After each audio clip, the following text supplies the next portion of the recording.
Hey there, I'm Louie, and in this video I'm going to be showing you how to make the seamless seam. So this may look like it's two pieces sewn together, but really it's just one piece worked from top to bottom and just worked in the round.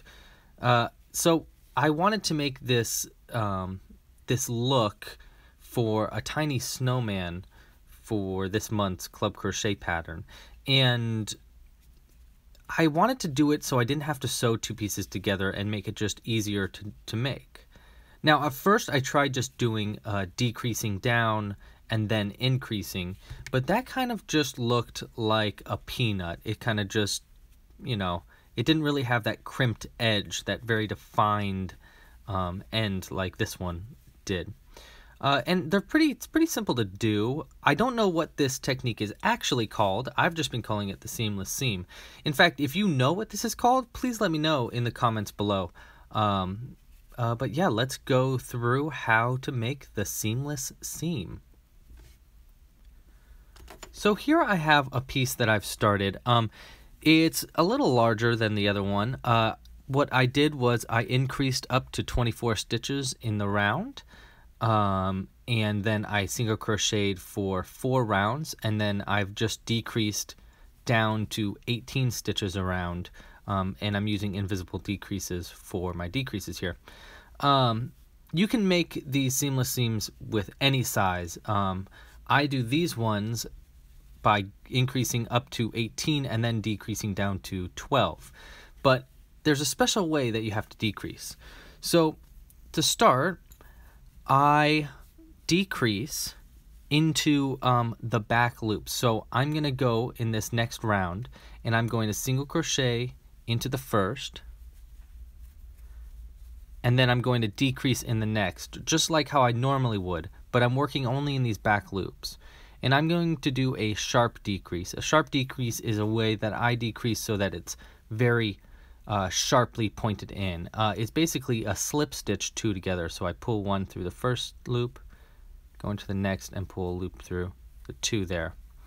And I'm going to repeat this all the way around. So you want to decrease as you normally would, but only working in those back loops for one round. So I'll go ahead and work all the way around, and I'll be back in just a second.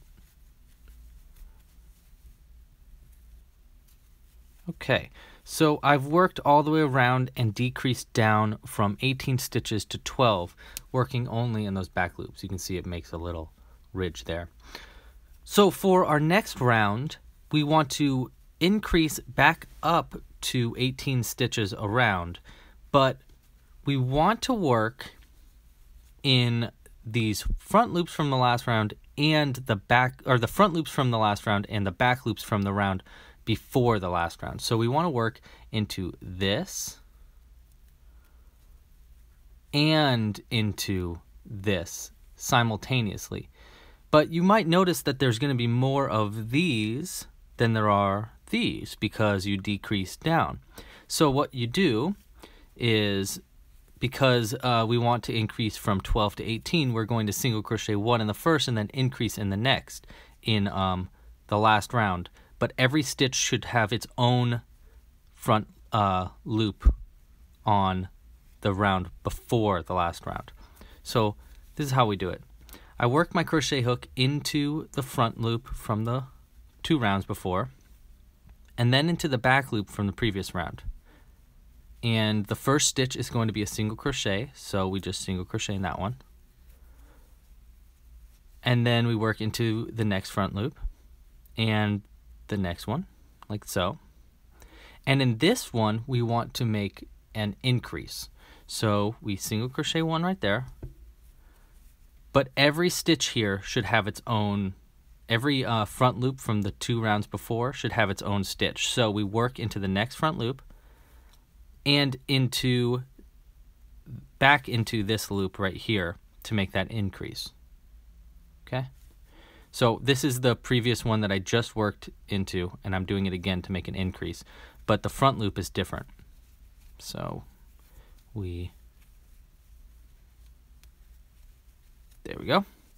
And it looks like it's just a regular single crochet on the outside, but on the inside it's an increase. So we'll do it again.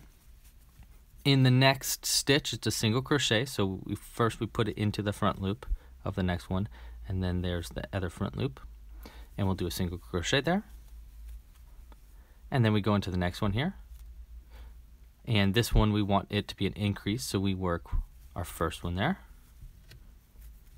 and then we go into the next stitch, and we go back because that last one was an increase.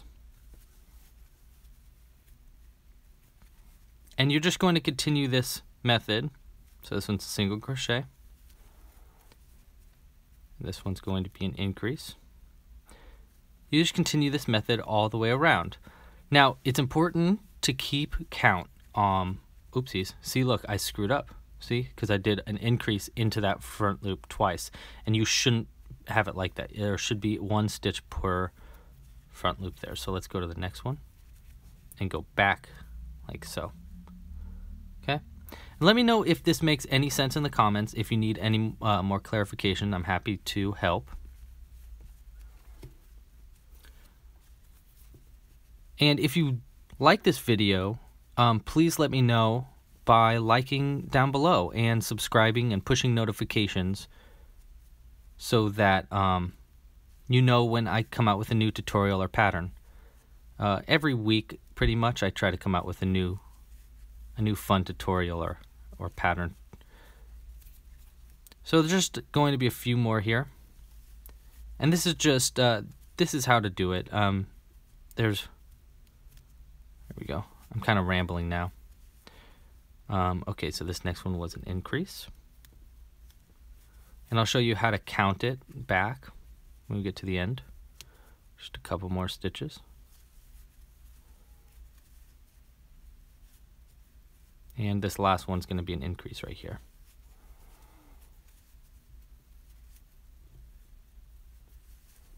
Okay.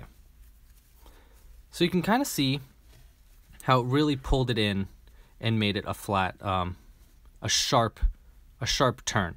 So if I kept increasing from here, I could make it very bulbous, like how I did this one, how he's got like a little fat body. Or I could just single crochet down and it will be more like a kind of like a lollipop. It's going to be a cool way to make heads and stuff like that in the future.